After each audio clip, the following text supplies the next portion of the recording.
Welcome to the History Maps podcast. In this deep dive into the source material, we are looking at a society where, well, your entire bank account was quite literally made of bread. Right, actual bread and grain. Yeah, and where a heavy rainstorm 1,000 miles away could cause a complete national recession. We are exploring the agricultural engine of ancient Egypt. This is part of our History of Agriculture series. And it is a deeply complex engine. It really is. So our mission today is to completely deconstruct the idea that Egyptian farming was just, people tossing seeds in the dirt and waiting for the water to show up. Right. Based on the archaeological reports, agricultural histories, and environmental studies we have provided, we want to show you a highly tuned, heavily engineered apparatus, one built entirely on mud and grain, totally dictated by the rhythms of a single river. The central thesis that really emerges from all these sources is that this agriculture was not just farming. It was the fundamental engine of statecraft. The foundation of everything they did. Exactly. Their politics, their religion, their sheer day-to-day survival, every single gear in that societal engine turned only at the strict command of the Nile. So to understand that, we have to start with the physical reality, the actual ground you would be walking on. Yes. The ancient Egyptians had a very binary way of looking at their geography. They lived in a place they called Kemet. Which translates directly to the Black Land. Right. Kemet is the Black Land. And they contrasted that directly with Deshret, which was the Red Land. And that binary black and red, that is the core of their entire worldview. Kemet refers specifically to the highly fertile alluvium soil of the Nile floodplain. And the environmental data goes into detail on what that soil actually is, geologically speaking. It does. From a geological perspective, the sources describe this as an entiole bed. Entisol. Yeah, which is just a soil science term for young dirt. Young dirt. Right. It is soil that has not had the time to form those deep, mature, distinct layers you see in older environments, mostly because it is constantly being refreshed. New deposits are laid down every single year. Yeah. So it is raw, it is incredibly nutrient-dense, and it is entirely foreign to the surrounding desert environment. I want to make sure I really understand the physical nature of that dirt because, they literally named their entire country after it. They did. So what makes it so definitively black compared to the red sand just a few miles away? Well, the deep black color comes from a really dense concentration of organic material and specific minerals. It is heavily rich in iron and magnesium. Which are volcanic. Exactly, volcanic in origin. Yeah. It is this thick, heavy, dark mud. Now, Deshret, the red land, that is the arid, oxidized sand of the eastern and western deserts. And the sources mention that the line between the two is not gradual at all. No, it is razor sharp. Hmm? You could literally stand with one foot in lush, black, life-giving mud and put your other foot in completely sterile, baked red desert sand. That is wild. The entire civilization existed strictly within that very narrow ribbon of black. Yeah, and obviously, that ribbon only exists because of the flooding, the event they called the inundation. Right. This is where the mechanics of the river get highly complex, because I think people just picture the Nile as a river flowing north. But the sources detail that the flood was not a localized event. Not at all. It was driven by weather patterns far to the south, specifically a yearly monsoon over the Ethiopian highlands. Yes, occurring strictly between May and August. We are talking about a massive hydrological transfer here. Because the Ethiopian highlands are huge. Very high elevation. They reach up to 14,930 feet. Wow, that is massive. Right. So during the summer monsoon, the intertropical convergence zone shifts north, and these incredible amounts of water are just dumped onto those high-altitude volcanic peaks. And it does not just gently flow down. No, it aggressively carves through the rock. It picks up all that rich, dark volcanic material we talked about. And the sources pinpoint two very specific tributaries carrying that payload. The Blue Nile and the Atbara River. Right, because there is the White Nile, too. The White Nile provides a steady, year-round baseline flow, but it is the Blue Nile and the Atbara that are the delivery mechanisms for the flood. During that short May to August window, those two rivers contribute up to 90% of the total water volume. 90%. Yeah, and nearly all of the suspended sediment. The scale of that water moving northward is just difficult to conceptualize for you and me. The flood heights recorded in antiquity are massive. Truly massive. We are looking at a vertical rise of 45 feet at Aswan in the south. 45 feet. And then by the time it reaches Luxor, it is a 38-foot rise up near Cairo, a 25-foot rise. Right.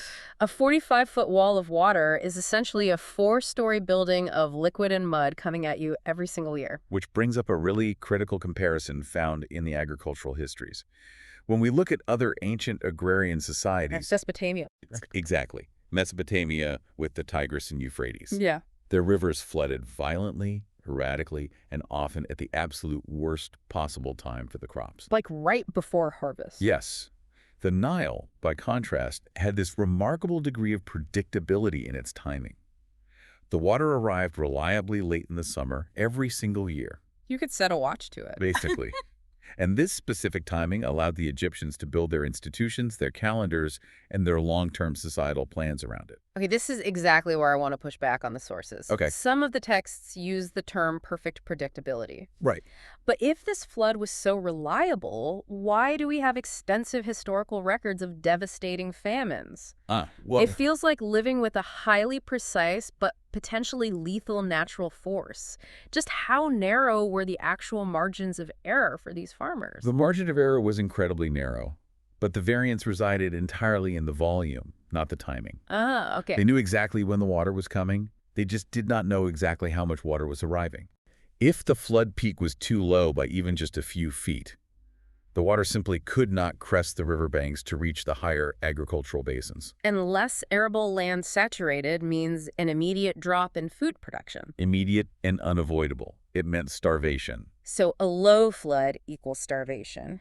But what about a flood that is too high? Does more water mean more food? No, actually the opposite. A significantly high flood would tear right through their earthen infrastructure. Oh, it would just wash it all away. Exactly. It would destroy villages, wash away the seed stock they had saved, and completely ruin the carefully constructed irrigation networks that were meant to hold the water in place. So they were perpetually walking a tightrope. A deviation of just 2 or 3 feet in the peak flood level could dictate whether the civilization thrived or collapsed into localized anarchy for a season. That perfectly frames the anxiety of the system. You have this massive, predictable schedule, but the payload delivered on that schedule is a complete gamble. And the sources show that the schedule totally structured their perception of time itself. The Egyptian calendar was not based on arbitrary astronomical alignments. No, it was divided into 3 distinct seasons rooted entirely in the behavior of the river. So let's lay those out. The year was divided into Akhet, Peret, and Shemu. Okay. Akhet was the season of inundation.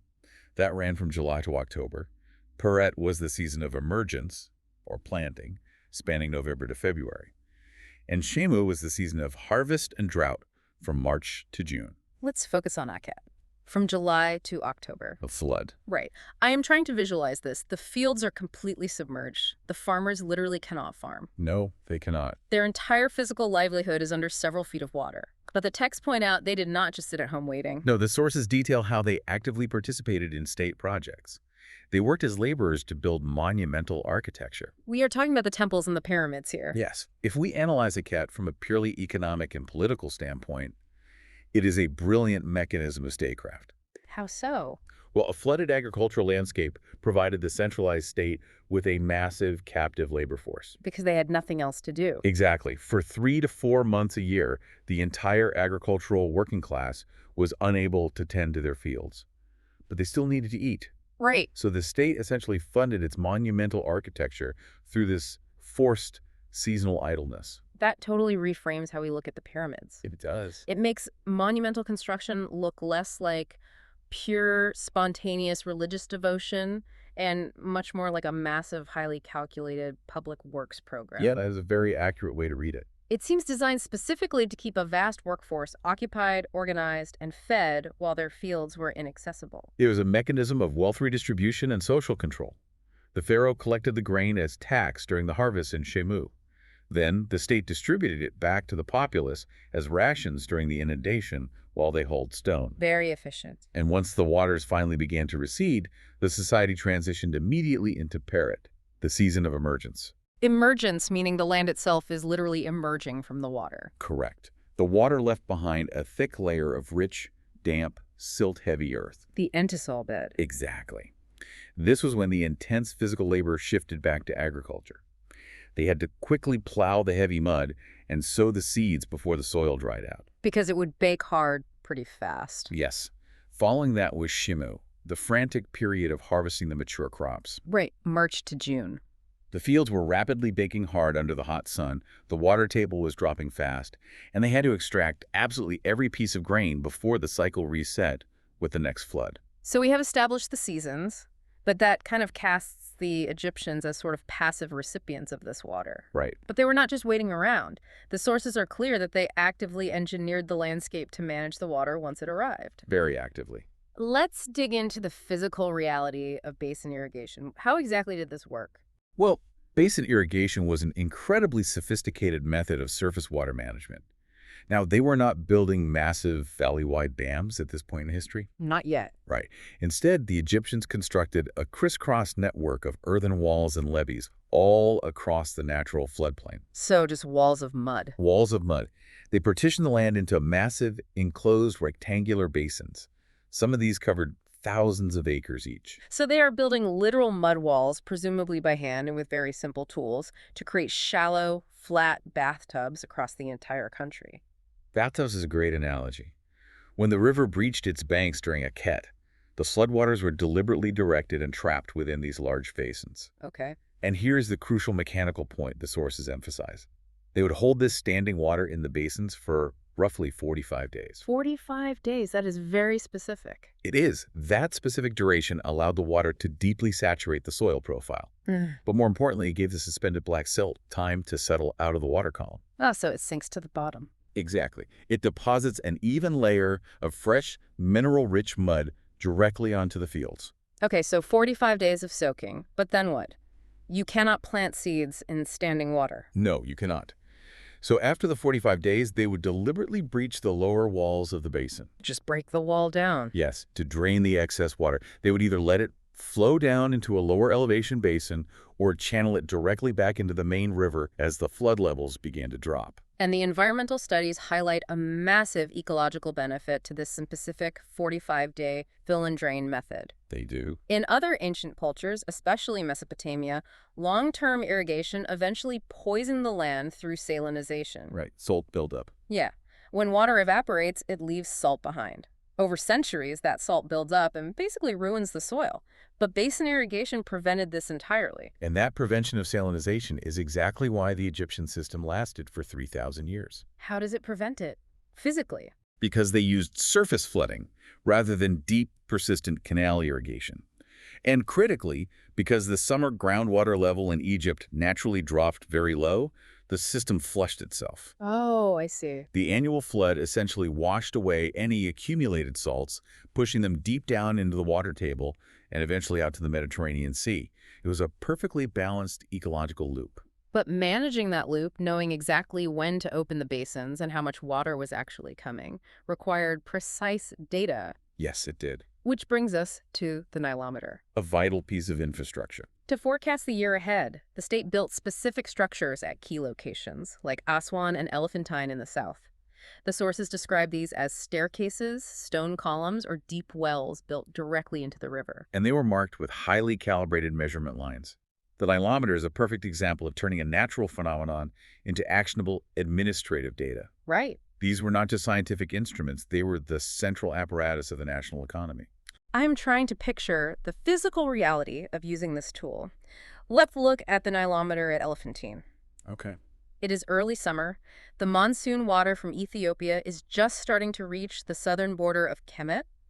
An official is standing on a stone staircase, watching the water creep up the steps. Watching very closely. He is essentially looking at an ancient version of Wall Street economic indicators. That specific line on the stairs is going to determine if the country feasts or starves. And critically, it dictates the tax rates. Right. The readings from the Nilometers in the south were rapidly transmitted downriver via messenger to the central administration in Memphis or Thebes. So they knew what was coming weeks before the water got there. Exactly.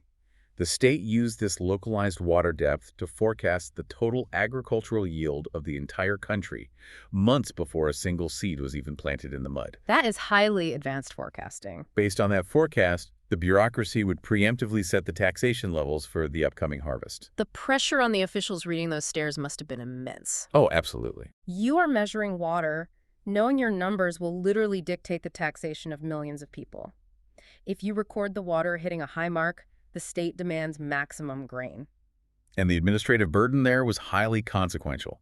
If the central state overtaxed during a low flood year because of poor forecasting, they risked starving the rural populace. Which leads to immediate rebellion. Right. But if they undertaxed during a high flood year, the state lost vital revenue needed for the army, the temples, and those massive pyramid-building projects. The Nilometer was the literal fulcrum upon which the entire Egyptian economy balanced. Okay, so they have the basins holding the water and the nilometers forecasting the yield. But the environment was not completely static. No, climates change. The sources detail a severe aridification event around 2200 BCE. The climate dried out, the floods became less reliable. Yes. And this environmental stress forced a major technological evolution in how they farmed. Climate shifts force adaptation.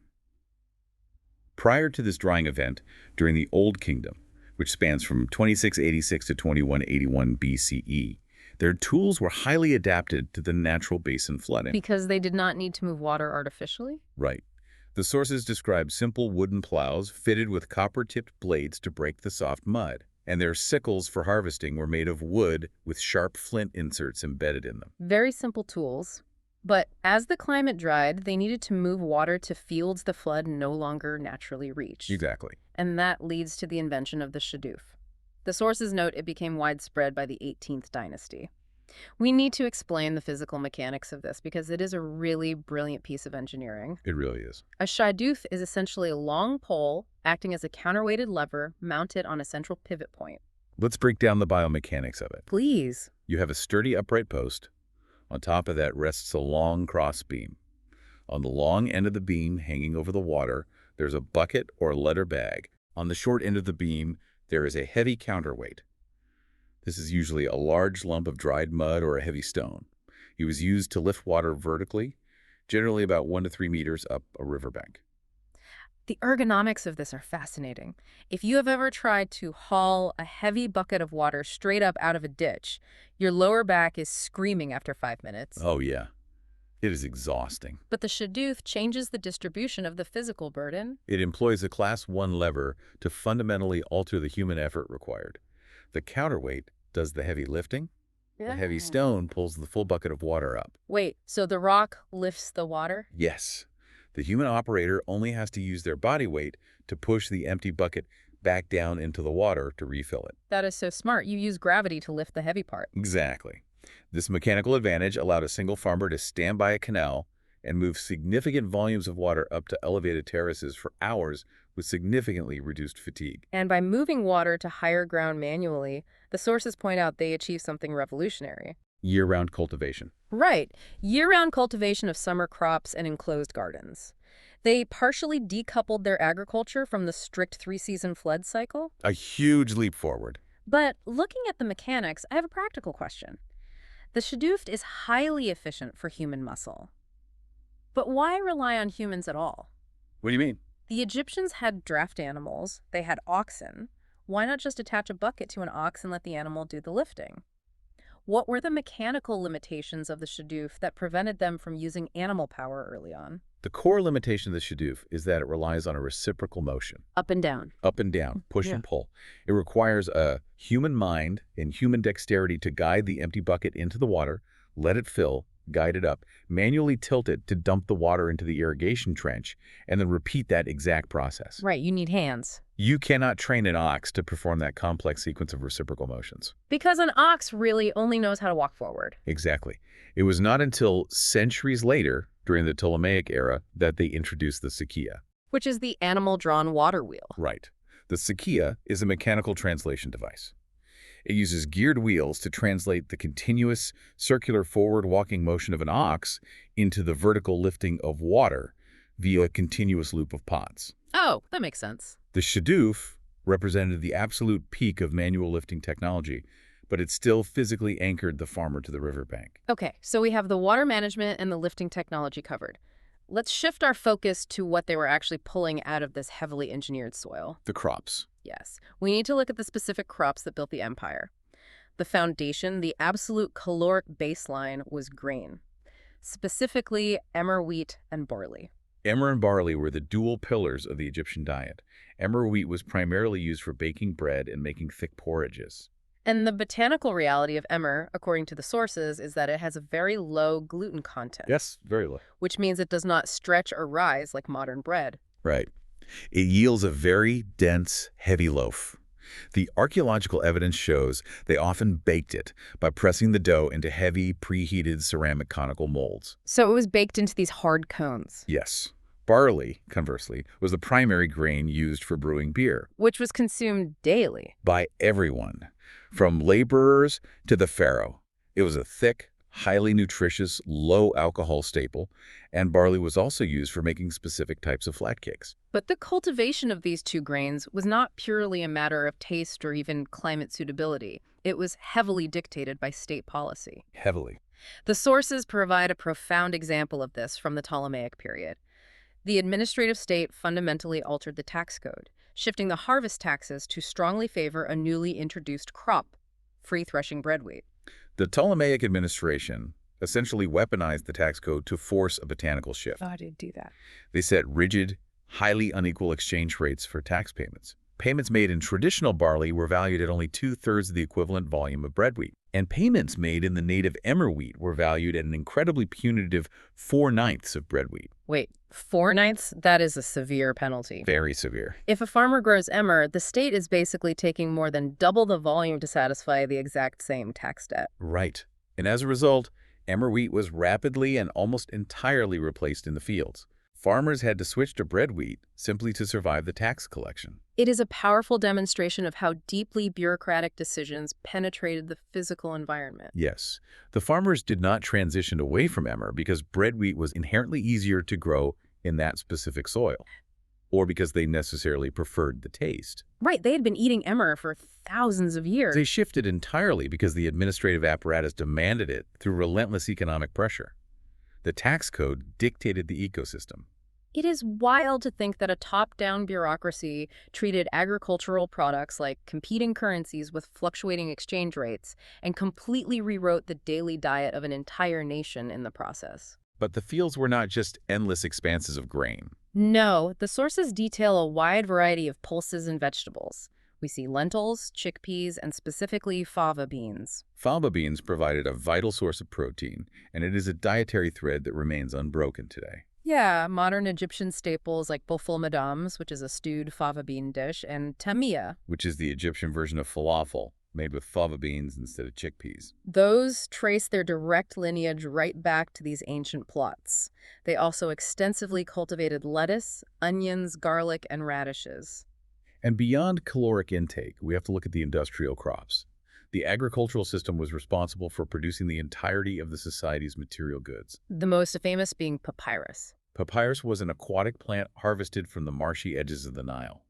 While we know it primarily as the foundation of ancient writing paper, it was structurally vital. Yeah, the texts say it was woven into sandals, ropes, heavy mats for housing, and tightly bound to construct small, buoyant riverboats. The sources also list flax, which was cultivated specifically for weaving linen clothing and making heavy-duty rope for construction. And they grew the castor oil plant, crushing the seeds for lamp illumination and medicinal tonics, and henna, heavily used as a cosmetic dye. The soil literally provided the fabric, the light, the cosmetics, and the paper. Let's move from the plants to the animals, because the Egyptian diet presents a very specific contradiction in the historical record. It does. The sources highlight that the diet for the vast majority of the population was heavily vegetarian.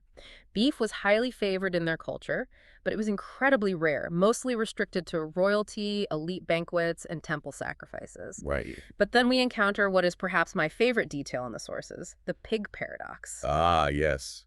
The pig paradox beautifully illustrates the divide between the official state narrative and the reality of daily life. Tell me about it. If you analyze the official record, the thousands of meticulously painted tombs, the monumental carvings, the religious texts, pigs, are virtually non-existent. They just aren't there. They were considered ritually impure in many contexts, and were actively excluded from elite depictions of the afterlife. But then archaeologists dig into the actual garbage pits of the regular people who live there. Yes, and the physical evidence tells a totally different story.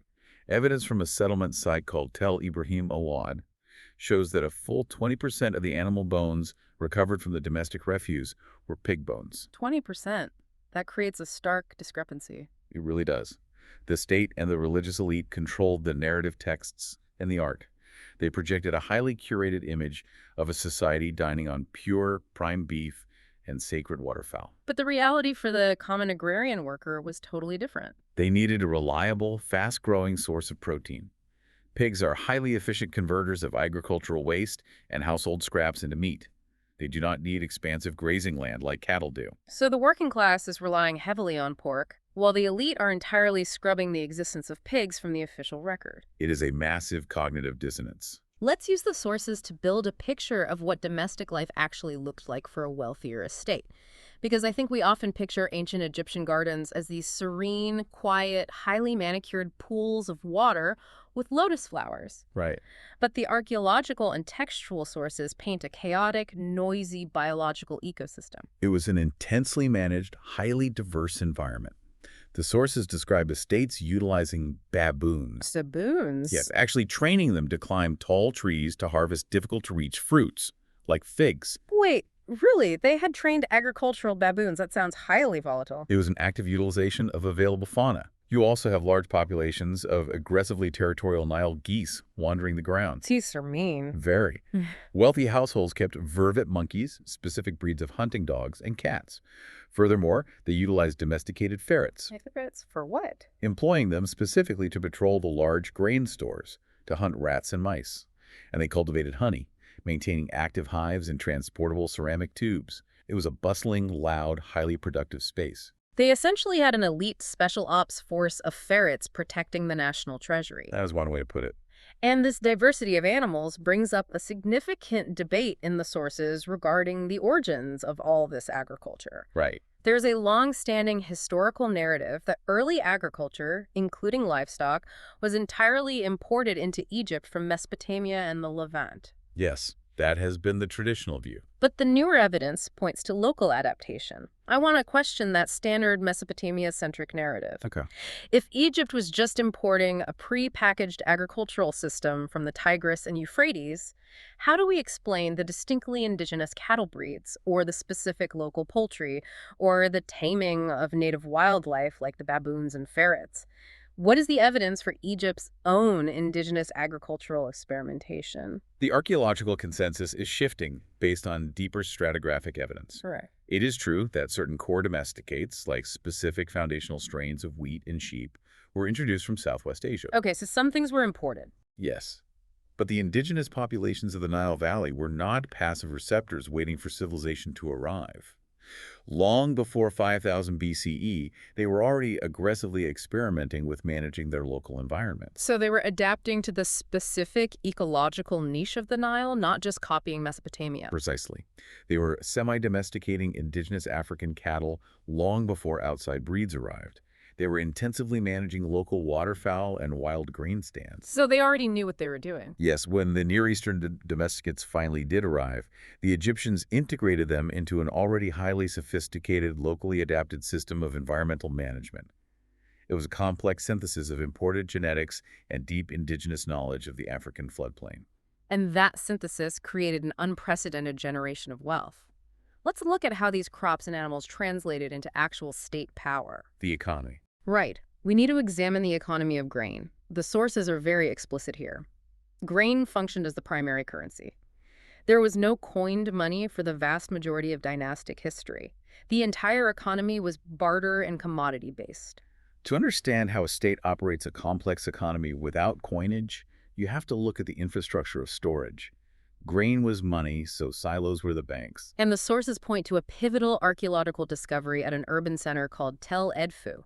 It provides a very clear window into this system. El Edfu dates to the 17th dynasty, roughly 1630 to 1520 BCE. What did the archaeologists actually find there that explains this green economy? They uncovered a massive, centralized administrative complex. It features a large mud brick hall supported by 16 wooden columns. 16 columns. Yes, this was the accounting floor. And directly adjacent to this hall, they found the remains of at least 7 enormous, round, mud brick silos. The dimensions of these silos are massive. The reports state they were 5.5 to 6.5 meters in diameter. That is roughly 18 to 21 feet across for a single grain bin. And those were just the ones they have excavated. Right. The scribes working in the columned hall next door were the bankers of the ancient world. They used ostraca, which are broken pieces of pottery inscribed with ink, as their ledgers and receipts. So writing on pottery shards. Yes, carefully tracking every single hectare of grain coming in as tax from the local basins and going out as payment.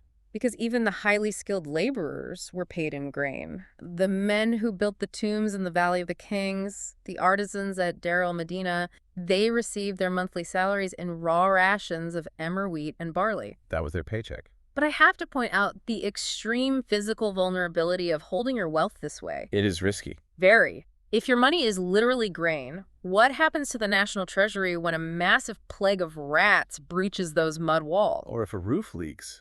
Right. What happens if it leaks during a rare rainstorm and the grain gets damp and rot sets in? How does the state manage concepts like inflation or depreciation in an economy where the currency is fundamentally biodegradable? That is the core vulnerability of a commodity-based economy. Depreciation was a literal physical reality. Because it rots. Grain loses nutritional value over time, it loses volume to pests, and it can be completely destroyed by mycotoxins if it gets wet. You cannot lock it in a vault and hoard it indefinitely like gold. So how did the state prevent their wealth from rotting away? By forcing constant economic velocity. Economic velocity. The state managed the vulnerability by ensuring rapid, continuous turnover. The grain collected as tax during the harvest had to be systematically redistributed as rations to the standing army, the vast priesthoods, and the immense labor forces building the monuments. Keep it moving. Exactly.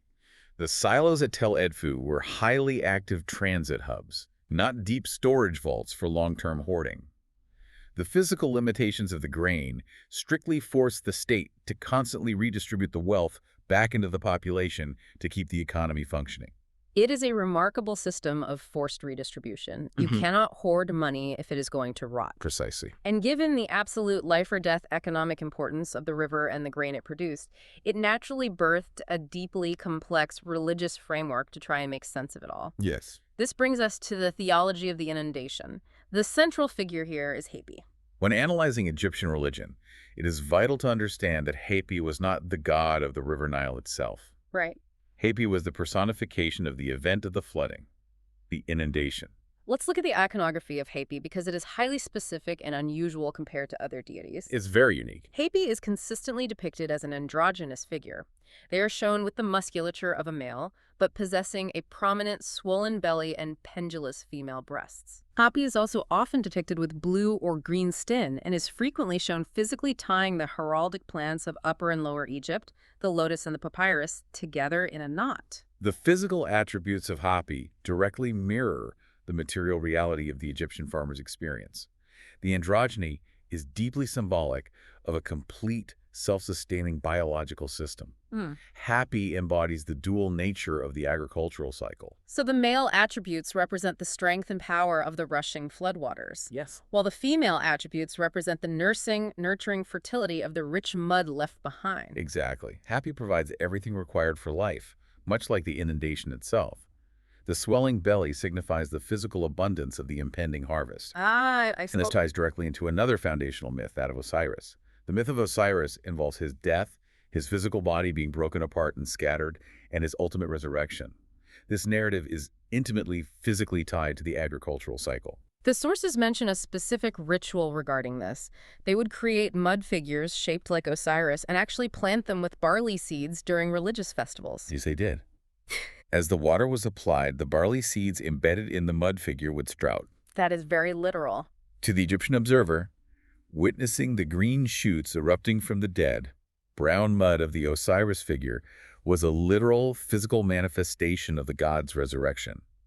It directly mirrored the greening of the Nile Valley after the desolate heat of Shamu. It is an incredibly pragmatic theology. They are physically acting out the mechanism that feeds them. Very pragmatic. But the sources also address some darker myths associated with controlling this river. There is the persistent story of the Nile bride sacrifice. Ah, yes. The story claims that the ancient Egyptians sacrificed a young virgin to the river every year to appease Hapi and ensure a sufficient flood. That narrative requires immediate correction.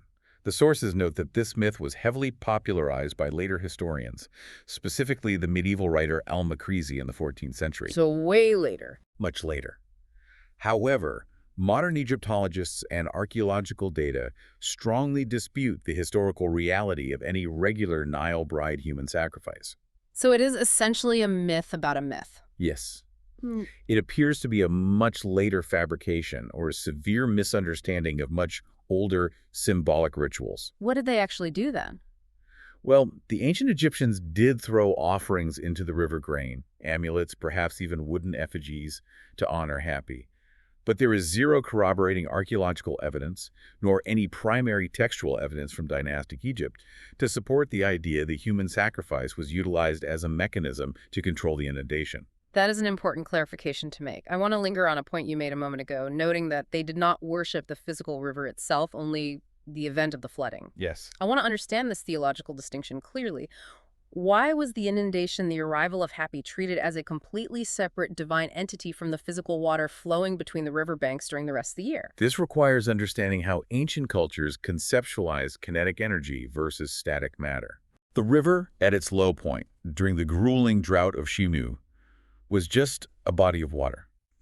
It was functionally useful for drinking and transportation, but it was passive. It was not miraculous. Just normal water. Right. The inundation, however, was a massive, transformative event.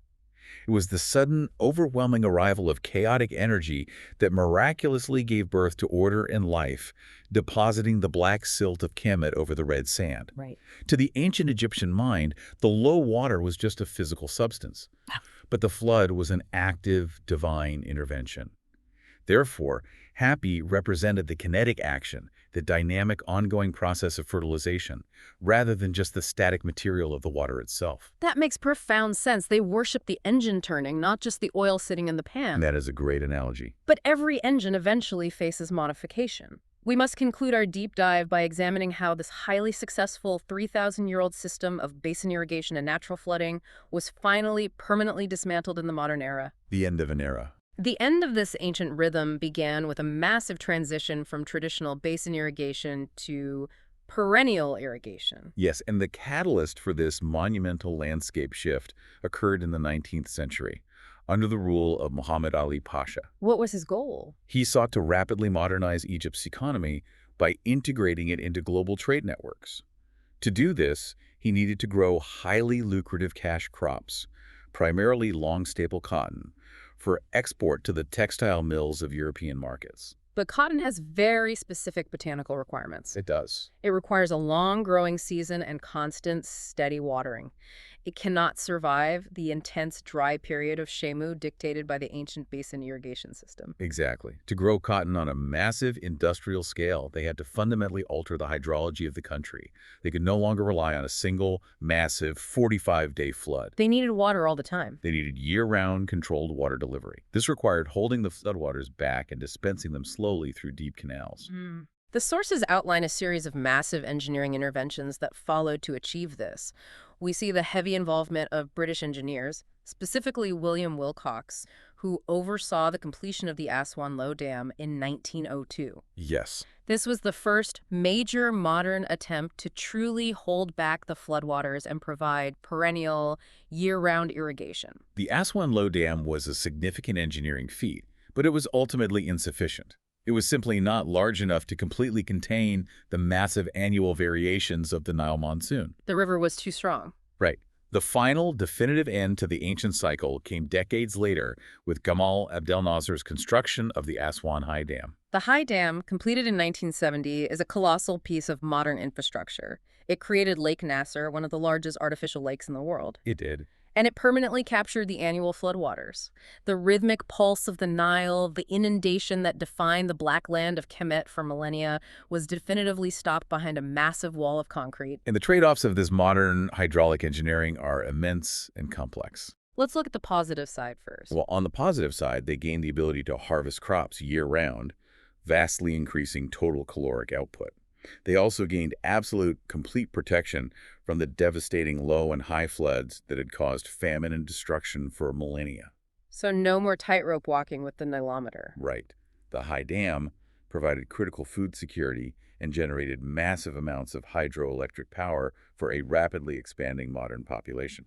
But looking at the sources, the ecological cost is equally profound. By stopping the flood, they lost the natural, sustainable fertilization of the Black Silt. The Entous bed is gone. Right. All of that nutrient-dense alluvium, the very substance that named the country Kemet, is now trapped permanently behind the dam at the bottom of Lake Nasser. And that creates a new systemic vulnerability. Without the annual deposit of fresh silt, the agricultural fields of modern Egypt require massive, continuous inputs of artificial chemical fertilizers to maintain crop yields. That is a huge dependency. Furthermore, without the annual flood to flush the soil, the ancient problem of salinization has returned, requiring complex mechanical drainage systems to keep the soil viable. It forces a reflection on the nature of environmental manipulation. Did the shift to perennial irrigation and the high dam ultimately save modern Egypt from mass starvation in a rapidly modernizing world? Or did it merely break a perfectly balanced 3,000-year-old ecological cycle, trading immediate security for long-term ecological dependency? It is the central paradox of modern environmental engineering. The high dam solved the immediate pressing crises of population growth and economic modernization. But it replaced a largely self-sustaining, naturally renewing biological cycle with an artificial mechanical system. Right. The ancient system survived for millennia precisely because it worked within the river's natural hydrology. The modern system survives by dominating the river, and the long-term ecological bill for that domination is still accumulating. We have covered an immense amount of ground today. We have followed the water from the intense monsoon rains 14,000 feet up in the Ethiopian highlands, down through the carefully leveled mud basins of the Pharaohs. We looked at the extreme biomechanics of the Shaduf, the massive stone silos of Tel Edfu tracking grain currency, and finally arrived at the immovable concrete of the Aswan High Dam. It is a profound testament to the human drive to engineer our environment for survival. It truly is. But I want to leave you, our listener, with a final thought to consider as we conclude our analysis of these sources. Think back to our discussion about the Ptolemaic tax code, how a top-down administrative decision completely wiped out the cultivation of emmer wheat in favor of bread wheat, fundamentally altering the physical landscape and the daily diet of millions of people based purely on tax exchange rates. Yeah. It forces us to look critically at our own modern environment and ask an uncomfortable question. When we look at our current agricultural landscapes, the endless global fields of heavily subsidized monoculture crops, how much of what we grow, harvest, and eat today is actually dictated by our climate or by what is nutritionally beneficial for our bodies? And how much of our diet is entirely dictated by the hidden architecture of administrative accounting, corporate subsidies, and tax law? Thank you for listening. History Maps. Learn history visually.